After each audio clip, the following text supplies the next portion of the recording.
who's going to share her essay. One of our NCOBRA youth members. You want to share your name, young lady? My name is Azali Fortier. Wonderful. And so thank you so much for being on. And we were excited to read your essay and declare you the winner of the essay contest. So at this time, feel free to share what you wrote, or some of what you wrote.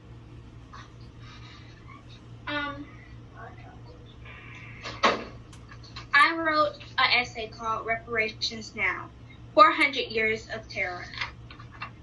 Unkept Promises.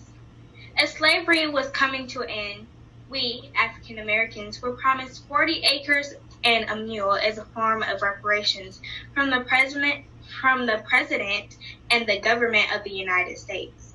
This promise was made official on January 16, 1865. Of course, we were happy until we knew it was an empty promise. After all the work we had done, all the back-breaking work, after all of our efforts. But of course, at this time, we were not stable enough to do something about it. And even though it took 400 years, we are ready. So now we must get up, stand up, and say, reparations now. I say yes to reparations. You may be wondering why I have such a strong opinion on this subject.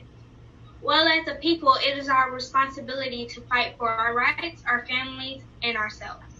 Since the world still has a debt that has yet to be paid, we must fight for it. By fighting for it, we will be fighting for ourselves, our families, our rights, and our future. So you might be wondering, well, what you must be paid for if African Americans are thriving in the world? Well, my answer to you is, and I don't say this in any disrespectful way, but you must be blind, or the world doesn't care, so it just sweeps it under the rug. And the answer is both, because you have been trained only to see the bad stereotype-based things about Black people because a lot of people cover it up. Reasons for reparations. Now you must be like, we get your point, reparations now. Well, I'm saying I'm going to make sure you're getting the point. It's a right. We are still being hurt and white supremacy is still going on. White people have the power and money. They have continued to break their promises and they have continued to cover it up.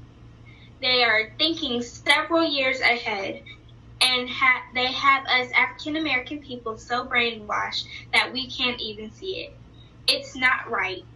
Not only do they owe us from slavery and segregation, they owe us now for the trauma and the pain, the hurt they say we don't feel because we are not human. Well, they are obviously not human because they treat us the same ways. They are just hiding it better and better. It's not right. They keep holding us back and killing the Black population. And as we are getting killed one by one, the world is watching and they see.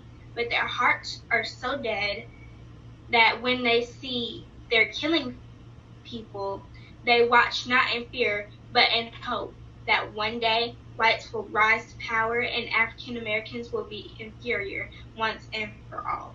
Well, I say that dream of theirs has to die.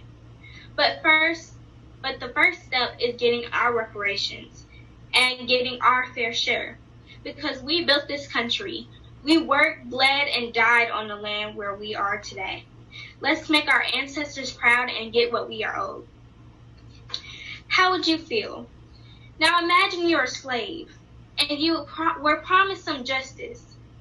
And it's been 400 years since slavery ended, but you still haven't got it paid or an apology for the years that you have been forced to work. You can't cross over because your life's mission has not been completed. So you spend 400 years waiting to get your reparations and for your people to stand up for themselves, wondering how much longer you will have to wait. Well, I just have one question. How would you feel? I know I would be annoyed and ready to start a war. We must finish the unfinished business so that these girls can finally rest in peace. I hope you have enjoyed enjoyed, and the most importantly, learned something from this essay. My name is Azali Fortier. My name means great kindness. So let's do something kind and vote out Trump. Kick white supremacy out and get what belongs to us.